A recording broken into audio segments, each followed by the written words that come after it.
తాకట్లో ఉన్న బంగారాన్ని విడిపించి ఆ రోజున మార్కెట్ ధర కట్టి మిగిలిన డబ్బును మీకు అందిస్తుంది కొమ్మూరి గోల్డ్.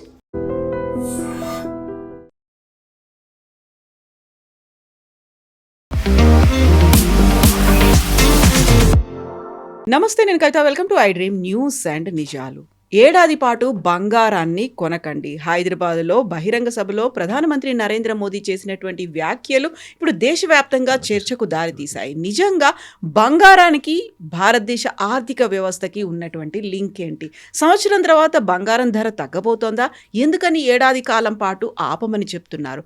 బంగారం రిజర్వులు తగ్గిపోయాయా, లేకుంటే విదేశీ మార్గద్రవ్యానికి ఇప్పుడు జరుగుతున్నటువంటి యుద్ధానికి భారతదేశంలో ఉన్నటువంటి గోల్డ్ నిల్వలకి ఉన్నటువంటి సంబంధం ఏంటి? బోల్డ్ అని క్వశ్చన్స్ ఉన్నాయి కదా, వాటి గురించి మాట్లాడుకుందాం. మనతో పాటుగా ఉన్నారు సీనియర్ జర్నలిస్ట్ సురేష్ కొచ్చతిల్ గారు. సార్ నమస్తే. సో బంగారాన్ని ఏడాది పాటు కొనకండి అనేటువంటి ఒక మాటతో ఇప్పుడంటే విపరీతంగా పెరుగుతోంది. ఏడాది తర్వాత ఏమైనా తగ్గుతుందా? ఆ దిశగా చర్యలు తీసుకుంటారా? అలాంటి భరోసా ఏమన్నా ఇస్తున్నారా మోదీ అనుకున్నప్పుడు? కాదు, అలాంటి భరోసా కాదు, ఏదో సంక్షోభం ఉంది, దానికి సంబంధించినటువంటి ఇండికేషన్స్ ఇస్తున్నారండి. ఏమవుతోంది? What exactly is happening now? ఇప్పుడు ఈ ఇరాన్ ఇజ్రాయెల్ యుఎస్ యుద్ధంలో మనకందరు తెలిసింది ఒకటి, ఆయిల్ ప్రైసెస్ చాలా ఎక్కువైనాయి. $70 ఉన్న ఆయిల్ ప్రైస్ ఇప్పుడు 110 నడుస్తుంది. దాంతో గవర్నమెంట్ ఆఫ్ ఇండియాకి బయట నుంచి ఆయిల్ తెచ్చుకోవాలంటే అంత ఎక్కువ డబ్బులు ఖర్చు పెట్టాల్సి వస్తుంది. ఆబ్వియస్లీ మన దగ్గర ఉన్న ఫారిన్ ఎక్స్చేంజ్ ఉంటుంది. ఇవాళ నిన్న సాయంత్రం దాకా మన దగ్గర ఉన్న foreign exchange reserves $703 billion. Comparison చేయాలంటే పాకిస్తాన్ దగ్గర 25 బిలియన్ ఉంది అంతే. So they are like bankrupt economy completely. వాళ్ళకి 2 వారాలు 3 వారాలకు ఉన్న క్రూడ్ ఆయిల్ కొన్న డబ్బులు కూడా వాళ్ళ దగ్గర లేవు. చాలా దేశానికి ఇదే పరిస్థితిలో ఉన్నారు. మనం బికాజ్ మనకి వేరే స్ట్రాంగ్ ఎకానమీ, మన దాంట్లో FDI ఇన్వెస్ట్మెంట్స్ వస్తారు, బయట నుంచి బయట పనిచేసే ఇండియన్స్ వాళ్ళ రెమిటెన్సెస్ పంపిస్తారు. సో ఆ కన్వర్జన్లో మనకి వీ హ్యావ్ $703 బిలియన్. కానీ ఇదో ఒకరోజు అది 650 అవుతుంది, మళ్ళీ 680కి వెళ్తుంది. డిపెండింగ్ ఆన్ ఈ ఫారిన్ ఇన్స్టిట్యూషనల్ ఇన్వెస్టర్స్ వాళ్ళ ఒకరోజు పుల్అవుట్ చేస్తారు, నెక్స్ట్ డే పెట్టుబడి మళ్ళీ పెడతారు, ఇండియన్ కంపెనీస్లో ఫారిన్ డైరెక్ట్ ఇన్వెస్ట్మెంట్ పెడతారు. అన్నిట్లో ఇది వేరీ అవుతూనే ఉంటుంది. కానీ ఒక యావరేజ్ 650-700 దాకా తిరుగుతుంది చాలా రోజుల నుంచి. ఇప్పుడు గవర్నమెంట్ ఆఫ్ ఇండియా ఏమంటున్నారు, ఇప్పుడు మేము ముందు ఒక సింపుల్ ఎగ్జాంపుల్ ఇవ్వాలంటే, ముందు మేము $100 ఖర్చు పెడితే ఇప్పుడు మేము $140 ఖర్చు పెట్టాల్సి వస్తుంది. యాక్చువల్లీ ఆయిల్ డబుల్ అయిపోయింది. 70 నుంచి it has gone to 110. Okay, so మీరు ఒక $50 ఎక్కువైంది అనుకోండి, 50%.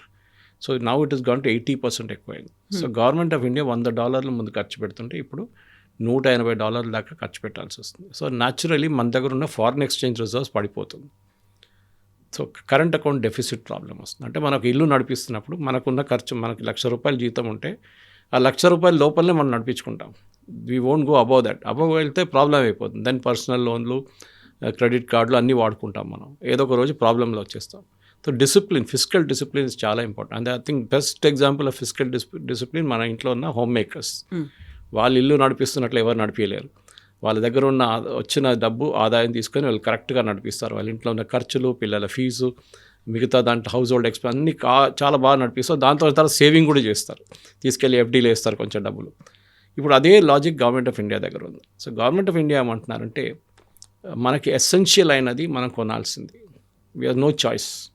ఇప్పుడు క్రూడ్ ఆయిల్ మన దగ్గర లేదు, బయట నుంచి కొనాల్సిందే. ఉంది మన దగ్గర, కానీ ఒక 10-20%, 10% ఉంటుంది మన దగ్గర లోకల్. మన కృష్ణా గోదావరి బేసిన్ కానీ, బాంబే హై కానీ చాలా తక్కువ. కేన్ ఆయిల్ ఫీల్డ్స్ రాజస్థాన్లో అట్లాంటిది. మిగతా అంతా అక్కడి నుంచి తెచ్చుకోవాలి. క్రూడ్ ఆయిల్ అయిపోయింది. నెక్స్ట్ క్రూడ్ ఆయిల్లో చాలా వేరియేషన్స్ ఉంటుంది. ఇక్కడ వచ్చిన తర్వాత రిఫైన్ చేసిన petrol, diesel, aviation fuel, kerosene అన్నీ ఉంటుంది. ఇది కాకుండా గ్యాసెస్ ఉంటుంది, ప్రొపేన్, బ్యూటేన్, మీథేన్ గ్యాసెస్ అని ఉంటుంది.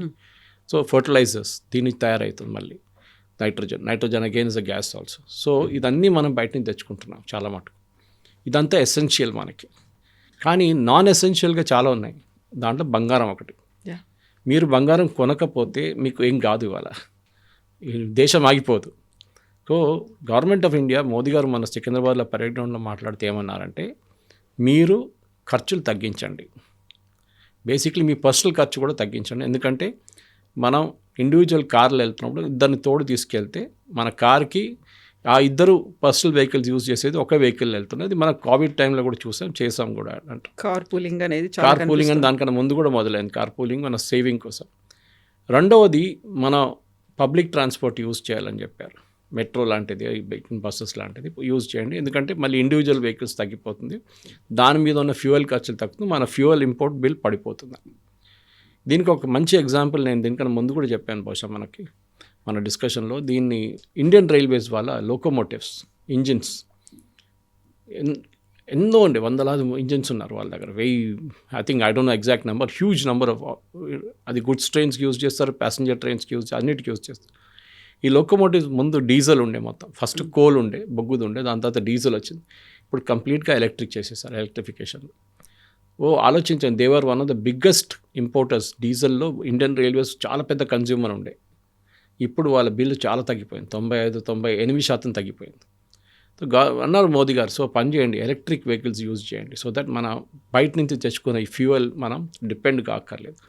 ఒక సిరీస్ ఆఫ్ మూవ్స్లు చెప్పుకుంటూ వచ్చి మోదీ గారు లాస్ట్లో గోల్డ్ గురించి చెప్పారు. బంగారం నెక్స్ట్ 1 yearకి కొనుక్కోండి, ఎందుకంటే ఈ సంక్షోభం రేపు అయిపోతే కూడా, రేపు ఆగింది అనుకోండి, స్ట్రైట్ ఆఫ్ హార్మోస్ ఇదంతా యుద్ధం ఆగితే కూడా 1 సంవత్సరం పాటు దాని ఇంపాక్ట్ ఉంటుంది.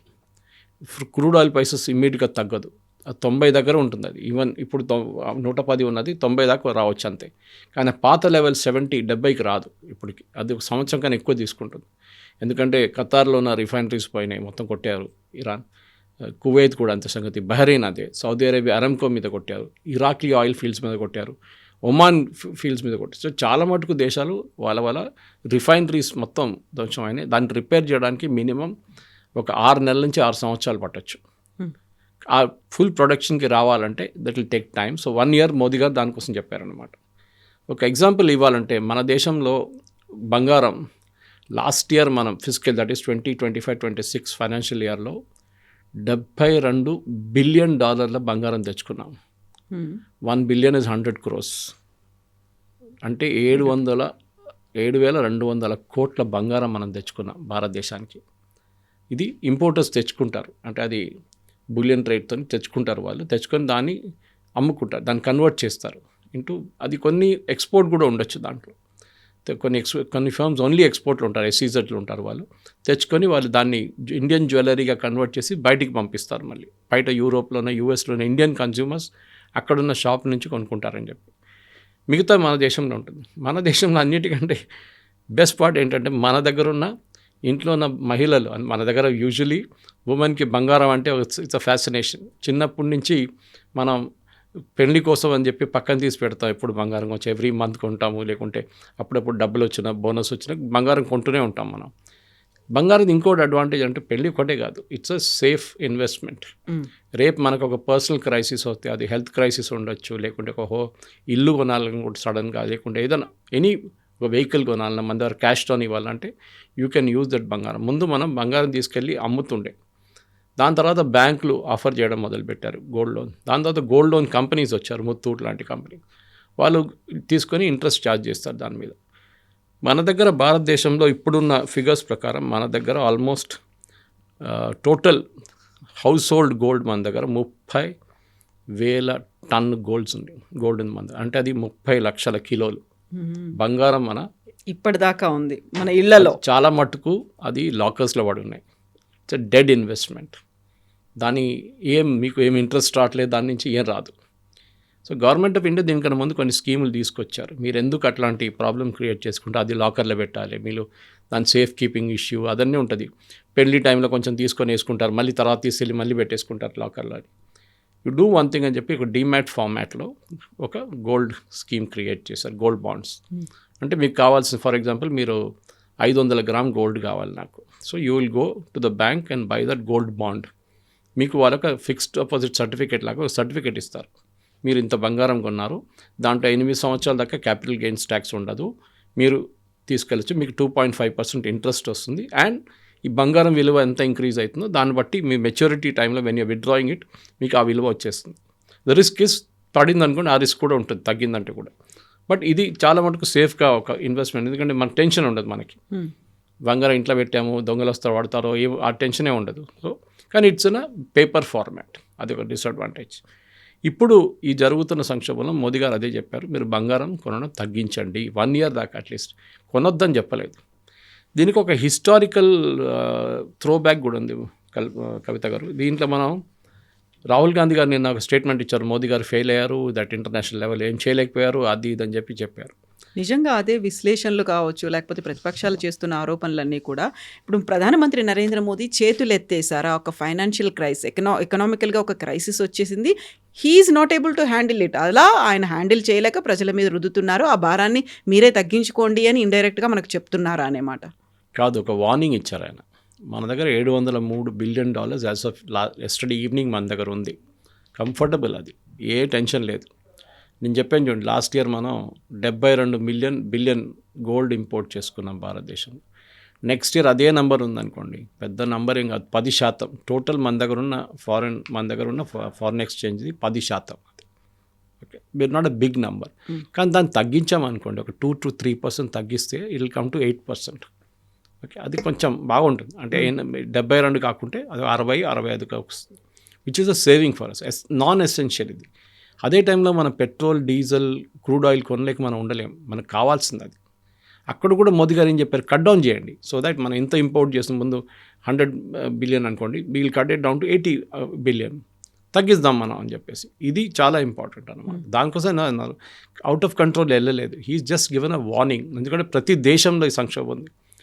యూరోప్లో కొన్ని దేశాల్లో అయితే GDP is going to fall by 2 to 3%. Gas prices అంత పెరిగింది అక్కడ. ఆస్ట్రేలియా అదే క్రైసిస్, న్యూజిలాండ్ అదే క్రైసిస్. రాహుల్ గాంధీ చెప్పే ముందు నేను ఆలోచించాలంటే వాళ్ళ రెజీమ్లో కూడా ఇది జరిగింది 2-3 సార్లు. ఈ బంగారు సంక్షోభం గురించి చెప్తున్నాను నేను మోస్ట్లీ. ఫ్యూయల్ది తర్వాత దానికన్నా ముందు కూడా చిదంబరం గారు తెలిసిన అందరికీ గోల్డ్ బాండ్స్ ఇష్యూ చేశారు 180,000 కోట్లది, ప్రైసెస్ని తక్కువ పెట్టడానికి. అది మొత్తం మోదీ గారికి అప్పగించేసి వెళ్ళిపోయారు తర్వాత కట్టకుండా. అది it's a different story altogether. కానీ మనం ఒక గోల్డ్ కంట్రోల్ యాక్ట్ అని చెప్పి 1968లో ఇందిరాగాంధీ హయాంలో ఒక ఆర్డర్ వచ్చింది, గోల్డ్ కంట్రోల్ యాక్ట్ 1960. దాంట్లో ఏం చెప్పారంటే, మీరు గోల్డ్ బార్ కానీ గోల్డ్ కాయిన్ మీరు మీ దగ్గర పెట్టుకోలేరు, మీ లాకర్లో ఉంటే అది తీసి దాన్ని జ్యువెలరీగా కన్వర్ట్ చేయండి ఇమ్మీడియట్గా. అండ్ మీ లాకర్లో ఏముందో మొత్తం డిస్క్లోజ్ చేయండి, దాంట్లో జ్యువెలరీ ఉందా, కాయిన్స్ ఉందా, బార్లు ఉన్నాయి, ఇంకా బిస్కెట్ ఫామ్లు ఉందా, ఏముంది చెప్పండి అని చెప్పి గోల్డ్ కంట్రోల్ యాక్ట్ తీసుకొచ్చారు.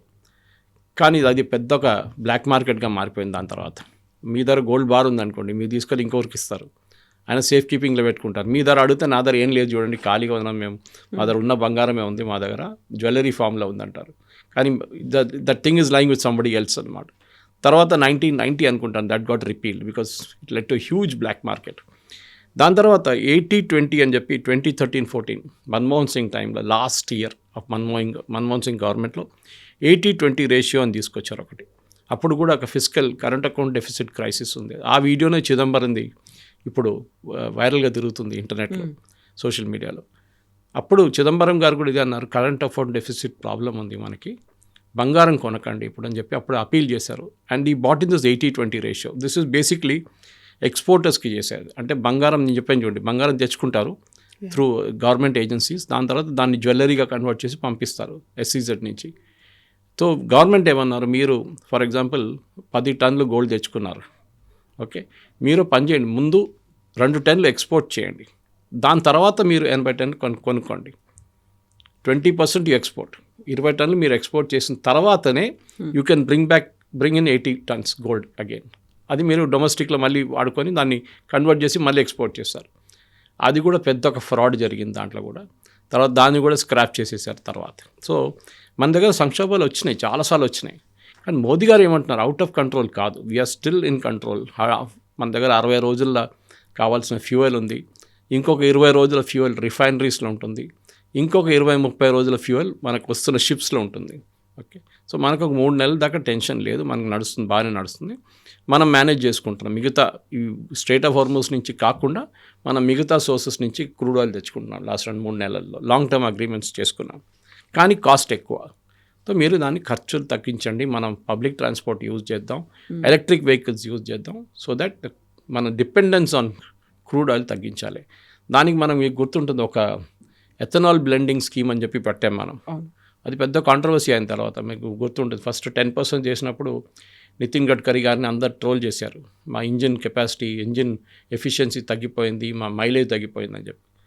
అది యాక్చువల్లీ గల్ఫ్ లాబీ పని. అది మన భారతదేశంలో ఉన్న న్యూస్ పేపర్స్లో ఆర్టికల్స్ రాపిచ్చారు, వాళ్ళ PR ఏజెన్సీస్ని యూజ్ చేసుకుంటే అది మన మీడియాని వాడుకున్నారు, అది కాకుండా social media accounts, bot accounts create చేసి దాంట్లో ఇదే ఫేక్ న్యూస్ పెట్టారు. సో నితిన్ గడ్కరీ గారు ఛాలెంజ్ చేశారు, ఎవరైనా మీరు తీసుకురండి, we will get it independently verified. దాని తర్వాత దాన్ని 20% చేశారు. సో మీరు ఒక్కొక్క 10% ఇంక్రీజ్ చేస్తున్నా అక్కడ 10% ఫ్యూయల్ పడిపోతుంది, ఇంపోర్ట్ చేసే ఫ్యూయల్ పడిపోతుంది కాస్ట్. సో అది వాళ్ళకు పెద్ద ప్రాబ్లం. సౌదీ అరేబియా కానీ, ఇరాన్ కానీ, ఖత్తర్ కానీ, మిగతా కువైత్, బహ్రెయిన్ వాళ్ళకి ప్రాబ్లం. ఎందుకంటే మనం చైనా తర్వాత మనమే బిగ్గెస్ట్ కన్జ్యూమర్ ఆఫ్ ఆయిల్. మనం తీసుకోకపోతే ఇంకెవరు కొనుక్కుంటారు? సో 10%, 20% పడిపోవాలంటే చాలా పెద్ద టెన్షన్ వాళ్ళకి. అదే జరిగింది, 20% పడిపోయింది అప్పుడు. ఇప్పుడు నితిన్ గడ్కరీ గారు అంటున్నారు, I can even take it to 100%. Okay, 100% కూడా చేసుకోవచ్చు. ఎథనాల్ అంటే మన దగ్గర చాలా ఉన్నాయి. మన ఫార్మర్స్ ప్రొడ్యూస్ చేస్తారు, షుగర్ కేన్ కానీ మిగతా, దాని నుంచి వస్తున్నది ethanol product. So by product అన్నమాట. సో భారతదేశం ఇప్పుడు ఒక ఆల్టర్నేటివ్ సిస్టమ్ ఆలోచించాలి. ఇండియన్ రైల్వేస్ ఎట్లా చేశారో మనం కూడా we should go to electric completely. For example చాలాసార్లు కోట్ చేస్తుంటాను ఎగ్జాంపుల్, నేను కొచ్చిన్ ఎయిర్పోర్ట్ కేరళ 100% సోలార్తో నడుస్తుంది. సోలార్ నడవడం ఒకటే కాదు, they give power to the grid. Kerala electricity బోర్డుకి వాళ్ళు పవర్ ఇస్తున్నారు. ఎందుకంటే మీరు రాత్రిపూట ఎక్కువ వాడరు ఏసీ, ఆ టైం లైట్స్ కొంచెం అంటే ట్రాఫిక్ తగ్గుంటుంది ఆ టైంలో. పొద్దున పూట బహుశా ఎక్కువ వాడతారు, ఏసీ ఉన్నప్పుడు కూడా వాడతారు ఎయిర్పోర్ట్స్లో, ట్రాఫిక్ ఎక్కువ ఉంటుంది. It depends. సో ఆ టైంలో మీరు వీల్కి ఇవ్వచ్చు, directly you can give it back to the grid Kerala electricity బోర్డ్కి. అది చాలా ప్లేసెస్లో నడుస్తుంది. ఈవెన్ కేరళలో ఇండివిజువల్ హౌసెస్ కూడా అది చేస్తున్నారు. మోదీ గవర్నమెంట్ ఇప్పుడు సోలార్ గురించి చాలా పెద్ద డ్రైవ్ చేస్తున్నారు దాన్ని. సో మన దేశంలో మనం చేయాల్సిందే. ఎందుకంటే ఇప్పుడు దాకా మన దేశంలో మనం ఒక పవర్ ప్లాంట్ డీజిల్ మీద నడిపించట్లేదు. ఉండే ముందు కేరళలో కాయంకుళం అని చెప్పి ఒక ప్లేస్లో Kerala government use to run a plant diesel మీద. తర్వాత డీజిల్ రేట్లు ఎక్కువైన పైన అది తాళం వేసేసారు దానికి. సో మన దగ్గర ఆ టెన్షన్ లేదు. మనకు బొగ్గు ఉంది, న్యూక్లియర్ ఉంది, రిన్యూబుల్ ఎనర్జీ ఉంది, solar and wind and all that. So మన దగ్గర చాలా మటుకు what we need is there అన్నమాట. సో కావాల్సింది ఏంటంటే ఇప్పుడు మనం కన్జంప్షన్ తగ్గించాలి. It's a national cause. దాంతే మోదీ గారు చెప్పారు. దానికి ఇంత పెద్ద ఏం చెప్తారు, ఒక క్యాంపెయిన్ నడిపించారు వీళ్ళు. కాకపోతే పరిస్థితి మనకి బియాండ్ కంట్రోల్ ఉందా, మన చేతుల్లో లేకుండా పోయిందా? ప్రపంచవ్యాప్తంగా ఇంధన ధరలు విపరీతంగా పెరిగిపోయి అన్ని దేశాలు పెంచాయి, మనమే పెంచలేదు అని చెప్పినప్పుడు కూడా వీఆర్ ఎక్స్పెక్టింగ్ 15th తర్వాత 20th తర్వాత ధరలు విపరీతంగా పెరుగుతాయని. దీనికి సంబంధించి రాజ్నాథ్ సింగ్ కూడా ఒక భేటీ అనేది జరిగింది, అందరు ఆఫీసర్లతో, మినిస్టర్స్తో భేటీ అయ్యారు. 60 days వరకే మనకు నిల్వలు ఉన్నాయి అనేది, ఇంధన నిల్వలు ఉన్నాయి, 45 days వరకే ఎల్పిజి అనేది ఉంది అని. ఆ తర్వాత ఏం జరుగుతుంది? 60 రోజులు 45 రోజుల తర్వాత ఏమవుతుంది? క్రైసిస్ మీద పడుతుందా మనకి? ఇది 60 days అనేది ఒక recyclable product, strategic petroleum reserves అంటాం. నేను ఒకసారి ఎక్స్ప్లెయిన్ కూడా చేశాను బహుశా. ఎందుకంటే మన సంప్ లాగా ఉంటుంది, మన ఇంట్లో ఉన్న వాటర్ సంప్ లాగా గవర్నమెంట్ ఆఫ్ ఇండియా దగ్గర పెద్ద పెద్ద సంపులు ఉన్నాయి. పెద్ద అంటే లక్షల లీటర్స్ అరౌండ్ విశాఖపట్నం, గోవా, ముంబై దగ్గర, చెన్నై దగ్గర, కేరళ, పారాదీప్, చాలా చోట్లలో ఉన్నాయి. So what they do is oil మన రేట్లు తక్కువ ఉన్నప్పుడు తీసుకొచ్చి దాంట్లో నింపేస్తారు. So it will have about 60 days of stock with us. 60 రోజులకి మనకి ఏదైనా క్రైసిస్ అయిందనుకోండి, ఇప్పుడు ఈ జరిగే క్రైసిస్ లాగా ఏదైనా క్రైసిస్ అయితే మన దగ్గర 60 రోజులకు ఉన్న ఫ్యూల్ ఉంటుంది. అది కాకుండా నేను చెప్పాను చూడండి, రిఫైనరీలో ఒక 20 రోజులది ఉంటుంది, రిఫైన్ చేస్తుంటారు, 20 రోజులది షిప్స్లో వస్తుంటుంది. ఇది ఫినిష్ కాదు, ఇది రీసైకిల్ చేస్తూనే ఉంటారు. ఇది 10 రోజులు తీసేసా అనుకోండి 60 రోజుల నుంచి, అప్పుడు 50 రోజులు మిగిలిందా, తర్వాత నెక్స్ట్ షిప్ వచ్చినప్పుడు దాంట్లో నింపేస్తారు first. Okay, so it become 60 again. Excess ఉన్నది రిఫైనరీకి వెళ్తుంది మళ్ళీ. సో ఈ 45 రోజులు దానికన్నా ఎక్కువ మనం స్టోర్ చేయలేము. We cannot store. China it self world's largest consumer. వాళ్ళు ఇంత పెద్ద దేశం వాళ్ళది, దాంట్లో వాళ్ళు కూడా పెద్ద రిజర్వ్స్ క్రియేట్ చేసుకున్నారు. ఇప్పుడు వాళ్ళ దగ్గర ఉన్న 200 రోజుకి 205 రోజుల నుంచి 210 రోజుల దాకా వాళ్ళ దగ్గర ఎస్పీఆర్ ఉంది. యూరోప్లో అయిపోయినాయి కంప్లీట్లీ. స్ట్రాటజిక్ పెట్రోలియం రిజర్వ్ 0 లెవెల్కి వెళ్ళిపోయింది. పాకిస్తాన్ దగ్గర ఎస్పీఆర్ లేదు. మనకు పాకిస్తాన్ మినిస్టర్ చెప్పారు, వాళ్ళ ఎనర్జీ మినిస్టర్, మా దగ్గర ఎస్పీఆర్ ఉంటే భారతదేశం లాగా మాకు ఇంత షాక్ రాకుంటుంటుండే మా మీద, ప్రైస్ షాక్. మాకేం చేయలేకపోయాం, మేము ప్రైసెస్ని డబుల్ చేయాల్సి వచ్చింది మేము. సో ఎస్పీఆర్ అనేది మనం మిస్అండర్స్టాండ్ చేసుకుంటున్నాం. 45 రోజులు అయిపోతే ఎల్పిజి కాదు, ఎల్పిజిని మళ్ళీ రీఫిల్ చేస్తున్నాం. LPG is one product which cannot be stored ఎక్కువ. అది పెద్ద ఒక డిసడ్వాంటేజ్ అది. సో డెఫినెట్గా మన దగ్గర ఫ్యూయల్ ఉంది, అంటే దాని ప్రైస్ ముందు ఇస్తున్న $70, ఇప్పుడు 110 కడుతున్నాం. సో $40 ఎక్కువ కడుతున్నాం. ఇప్పుడు మన దగ్గర ఉన్న పెట్రోలియం కంపెనీస్కి ప్రతి నెల 30,000 కోట్ల లాస్ ఉంది. అంటే వాళ్ళు తెప్పించుకుంటున్న క్రూడ్ ఆయిల్కి అమ్ముతున్న క్రూడ్ ఆయిల్కి డిఫరెన్స్. దీన్ని చిదంబరం గారు ఆ టైంలో నేను చెప్పాను చూడండి, గోల్డ్ బాండ్స్ ఇష్యూ చేశారు వాళ్ళ హయాంలో, యూపీ హయాంలో, రేట్లు తక్కువ పెట్టుకోవడానికి. దాంతో ఏమైంది, 1,80,000 కోట్లు బాండ్స్ ఇష్యూ చేశారు. ఏంటి, హెచ్పిసిఎల్ దగ్గర చెప్పారు, అచ్చా మీకు ఎంత నష్టం, 60,000 కోట్ల, వెరీ గుడ్, 60,000 కోట్లు ఒక పేపర్ రాసిస్తున్నాం, లెటర్, ఒక బాండ్, అది మీరు వెళ్ళి బ్యాంక్లో డిస్కౌంట్ చేసుకోండి, మీరు క్రూడ్ ఆయిల్ కొనుక్కోండి దాని నుంచి. ఎందుకంటే ఈ క్రూడ్ ఆయిల్ కొనాలంటే ఈ కంపెనీల దగ్గర డబ్బులు ఉండాలి. ఇప్పుడు 30,000 కోట్ల నష్టం వచ్చినప్పుడు వాళ్ళు ఎక్కడ తీసుకొస్తారు, డబ్బులు ఎక్కడ ఉంటుంది వాళ్ళ దగ్గర కొనడానికి? గవర్నమెంట్ ఆఫ్ ఇండియా ఇవ్వరు వాళ్ళకి డబ్బులు, ఎందుకంటే they are public limited companies, they are share holder held companies, listed companies. వాళ్ళు చూసుకోవాలి, మార్కెట్ నుంచి బారో చేయాల్సి వస్తుంది వాళ్ళకి. సో వాళ్ళు బయట నుంచి తెప్పించుకోవాలంటే వాళ్ళ దగ్గర డబ్బులు ఉండాలి దానికి. కరెక్ట్, ఆయిల్ కంపెనీస్ లాస్ట్ 3-4 సంవత్సరాలు చాలా హెవీ ప్రాఫిట్స్ వాళ్ళు ఎర్న్ చేసుకున్నారు, అదే వాడుకుంటున్నారు ఇప్పుడు. దాన్ని మోదీ గవర్నమెంట్ చెప్పారు, మీరు ఇంత ప్రాఫిట్ తీసుకున్నారు కదా, that profit you use it for this period, ఒక 2-3 నెలలు అయిపోతుంది క్రైసిస్, దాని తర్వాత చూద్దాం అన్నారు. ఇప్పుడు ఆగట్లేదు క్రైసిస్, 3 నెలలు అవుతుంది, ఇప్పుడు 3వ నెలలు ఉన్నాం మనం. ఆగకపోతే ఏమవుతుంది, దీన్నే మోదీ గారు చిన్న వార్నింగ్ లాగా చెప్పారు, we have to do these small things. దాంతో మన కన్జంప్షన్ తగ్గిపోతాయి. Work from home for example మంచిది కాన్సెప్ట్. ఇన్ఫ్యాక్ట్ ఇవాళ పొద్దున సునీల్ భారతి మిత్రల్ కానీ ఇండియన్ ఇండస్ట్రీలో చాలా మటుకు క్యాప్టెన్స్, పెద్ద పెద్ద ఎండీలు, చైర్మన్ అందరూ అన్నారు, yes we will do it with the government, మేము చేస్తాం, మా వైపు నుంచి ఏమేమి చేయగలుగుతాం మేము అన్నీ చేస్తాం, మేము we know it's a crisis, once in a life time crisis అంటాం మనం, కోవిడ్ లాగా, we will handle it. IT employee association బెంగళూరులో ఉన్న, హైదరాబాద్లో ఉన్న, ఢిల్లీలో ఉన్న అసోసియేషన్స్ అన్నారు, ఎస్ కంపెనీలు immediately work from home introduce చేయాలి. ఒకటి, weather wise it's very hot in summer. Second, మీ ఏసీ కన్జంప్షన్ తగ్గుతుంది, ఎందుకంటే మీరు ఎంప్లాయీస్ లేనప్పుడు ఏసీ ఆన్ చేయక్కర్లేదు మీరు. మూడవది, వీళ్ళు ట్రాన్స్పోర్ట్, కొన్ని కంపెనీస్ అయితే వాళ్ళ ఎంప్లాయీస్ని ట్రాన్స్పోర్ట్ చేస్తారు, అది తగ్గిపోతుంది, వెహికల్స్ పెట్టి మరి కాల్ సెంటర్స్ వాళ్ళు దానికి. నాలుగోది ఏంటంటే బేసిక్లీ మీ ఎంటైర్ కాస్ట్ తగ్గిపోతుంది, your running cost will reduce అన్నమాట. మీ క్యాంటీన్ తగ్గించుకోవచ్చు, మీరు ఎలక్ట్రిసిటీ తగ్గించుకోవచ్చు, బిల్స్ అన్నీ తగ్గిపోతుంది. So bring back the WFH work from home for 2-3 నెలలకు నడిపించుకోండి. ఇప్పుడు కూడా ఆల్రెడీ చాలా మటుకు కంపెనీస్ కోవిడ్ తర్వాత కూడా ఒక హైబ్రిడ్ మోడల్లో వర్క్ చేస్తున్నారు. అంటే 3 రోజులు మీరు ఇంటి నుంచి పని చేస్తున్నారు, 2 రోజులు మీరు you can work from the office అనమాట.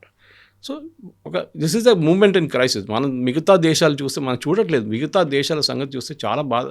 శ్రీలంకలో చూడండి, బంగ్లాదేశ్లో చూడండి, బంగ్లాదేశ్లో డీజిల్ లేకుండా మనం ఇచ్చాం వాళ్ళకి డీజిల్, వాళ్ళ డీజిల్ లేదు, అయిపోయింది, మొత్తం అయిపోయింది బంగ్లాదేశ్.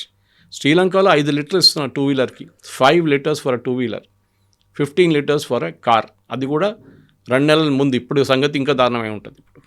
సో ప్రతి దేశం, ఇండోనేషియా చూడండి, మలేషియా, దే ఆల్ సఫరింగ్. ప్రతి దేశం, ఎందుకంటే వాళ్ళ దగ్గర ఎక్కడ ఫ్యూయల్ లేదు, తెచ్చుకోవాలంటే మార్కెట్లో 110-115 నడుస్తుంది dollar per barrel. They cannot afford it, వాళ్ళ దగ్గర అంత ఫారిన్ ఎక్స్చేంజ్ లేదు వాళ్ళ దగ్గర. మన దగ్గర ఉంది, $703 బిలియన్ ఫారిన్ ఎక్స్చేంజ్ ఉంది. ప్రతి సంవత్సరం మనం వాడుకున్నా కానీ మనం ఇంకొక 5-6 సంవత్సరాలు ఈజీగా నడిపించుకోవచ్చు, అది కూడా మనకి ఫ్రెష్ ఇన్ఫ్లోస్ వస్తూనే ఉంటుంది మనకి. కానీ we have to do something to control the prices, అంతే, దానికి చెప్తున్నారు. అయితే మోదీ మాటలు చెప్పి ఇండైరెక్ట్గా ఇండికేషన్స్ ఇచ్చినప్పటికి కూడా నీతి ఆయోగ్ కూడా కొన్ని సజెషన్స్ ఇచ్చింది, అడ్వైస్ చేసింది, కన్స్ట్రక్షన్స్ని ఆపేయండి, అది కూడా 2 ఏళ్ల పాటు. ఏదైతే central government constructions, building constructions ఉన్నాయో, నిర్మాణ్ భవన్, ఇలాంటివన్నిటిని కూడా 2 ఏళ్ల పాటు మీరు వాయిదా వేసుకోండి అనేది. Crisis is real, crisis is near అనేటువంటి మాట ఇప్పుడు వినిపిస్తోంది. నీతి ఆయోగ్ కూడా ఇంటర్వ్యూన్ అయింది అనే మాట. డొమెస్టిక్ సెక్టర్లో ఇంపాక్ట్ ఉండదు, మనం బయట నుంచి ఏమేమి తెచ్చుకుంటాం దాని మీద ఇంపాక్ట్ ఉంటుంది. మనకి డొమెస్టిక్ సెగ్మెంట్లో ప్రాబ్లం లేదు. రేపు రోడ్లు కట్టాలన్నా కానీ బిల్డింగ్లు కట్టాలన్నా, నీతి ఆయోగ్ కూడా నేను చూడలేదు ఆ రిపోర్ట్ ఎక్కడ, ఏదో ఒక పేపర్ ట్రిబ్యూన్లో వచ్చింది అనుకుంటా, దాని తర్వాత నాకు ఎక్కడ కనిపించలేదు. తర్వాత maybe there is an order like that, but that be temporary. ఇప్పటికి ఆపండి తర్వాత, ఎందుకంటే మనం కరెంట్ అకౌంట్ డెఫిసిట్, మనం we're trying to balance it పేమెంట్స్లో. ప్రయారిటీ వైజ్ మనకు ఫ్యూయల్ ఇప్పుడు బయట నుంచి తెచ్చుకోవాలి. ఇప్పుడు నాన్ ఎసెన్షియల్, మొదటిగా చెప్పారు నేను, నాన్ ఎసెన్షియల్ వర్క్ బయటికి వెళ్ళక్కర్లేదు, అబ్రాడ్ వెళ్ళక్కర్లేదు. మీరు హాలిడేస్ అవాయిడ్ చేయండి బయట. ఎందుకు, మనం అక్కడికి వెళ్తున్నాడు, we have to convert hour dollars. So అక్కడ డాలర్ తగ్గించండి. బయట పెళ్లిళ్ళు చేసుకోకండి, డెస్టినేషన్ వెడ్డింగ్ బయట చేసుకోండి. దీని కూడా ముందు కూడా మోదీగా చెప్పారు, భారతదేశంలో ఎన్నో లొకేషన్స్ ఉన్నాయి, ఇక్కడ చేసుకోండి, మన ఎకానమీకి ఆ డబ్బులు వస్తుందని చెప్పి. దాన్ని చూసినప్పుడు డెఫినెట్గా మన ఓవరాల్ గవర్నమెంట్ ఒక ఏం చెప్తారు, ఒక ప్లాన్ ఇచ్చారు మీకు. మనం పాటించాలన్నా వద్దనేది మనం, ఇట్స్ అప్ టు అస్. లేదు నేను కార్లోనే పోతాను, నేను కార్లో ఫుల్ ట్యాంక్ కొట్టించుకుంటాను అంటే ఏం చేయలేం మనం. కానీ అది కాదు కదా, ఇక్కడ ఏంటంటే క్రైసిస్ ఒకటి ఉంది. రేపు ఫ్యూయల్ లేకుండా పెట్రోల్ బంక్ డ్రై కాకూడదు. ఇప్పుడు మన ఇల్లు నడిపిస్తున్నాడు అదే లాజిక్ తీసుకొస్తాను నేను. ఇంట్లో ఉన్న మన దగ్గర వచ్చిన ఆదాయంలోనే మన ఇల్లు నడిపించాలి. లేదు నేను దానికన్నా ఎక్కువ నడిపిస్తుంటే నువ్వు పర్సనల్ లోన్ తీసుకో, క్రెడిట్ కార్డ్ నడుపుకో, అంతా యూ విల్ గో బ్యాంక్రప్ట్ ఒకరోజు. గవర్నమెంట్ బ్యాంక్రప్ట్ కాకూడదు. అప్పులు ప్రతి గవర్నమెంట్ అప్పులు తీసుకుంటారు. అప్పులు కంట్రోల్లో ఉండాలి. మీరు రిటర్న్ చెల్లించడానికి మీకు కెపాసిటీ ఉండాలన్నమాట. ఇది గోల్డ్ మెయిన్లీ. ఎందుకంటే గోల్డ్లో మనకి ప్రొడక్టివిటీ లేదు.